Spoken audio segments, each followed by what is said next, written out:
To duplicate a Google Sheet, start by opening Google Sheets and then opening the specific spreadsheet you want to copy. Once that file is open on your screen, look up to the very top left corner of the page where you'll find the main menu bar. Click on the option that says File.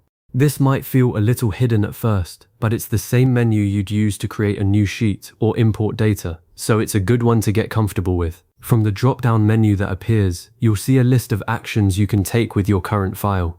About halfway down that list, you'll find the option Make a Copy. Go ahead and click that. When you do, a small dialog window will pop up. This window is where you get to make a few decisions about your new duplicate. The very first thing you'll need to do is give your copy a name.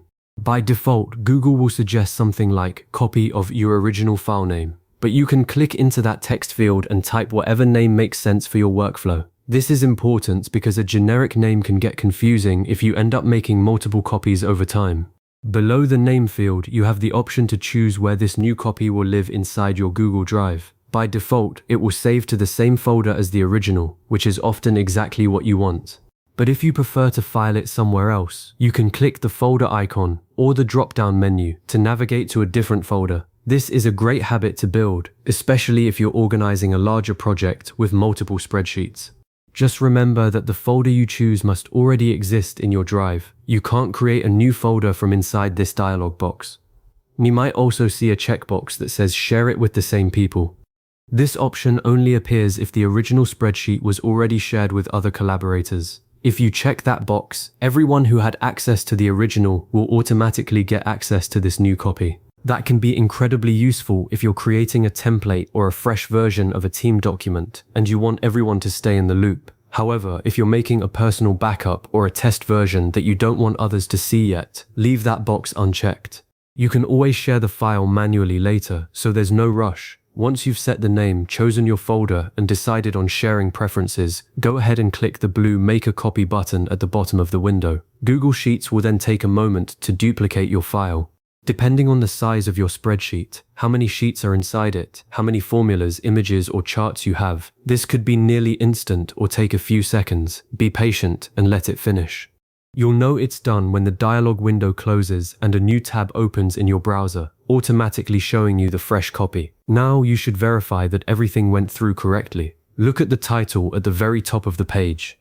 It should display the name you just gave the file, not the original name.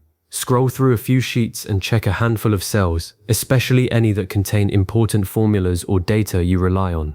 The duplicate should be an exact clone of the original, down to the last number and formatting choice. If something looks off, double-check that you are working from the correct original file before you made the copy.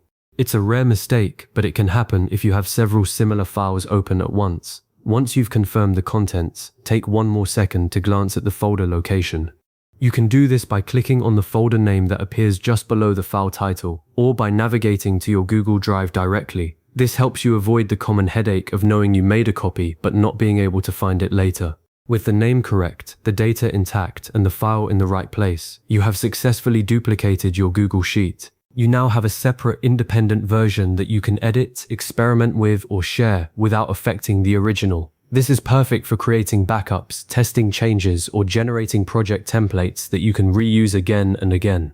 If you ever need to do this again, just follow these same steps and save this video or bookmark the process so you can come back to it anytime. Thanks for watching and happy building.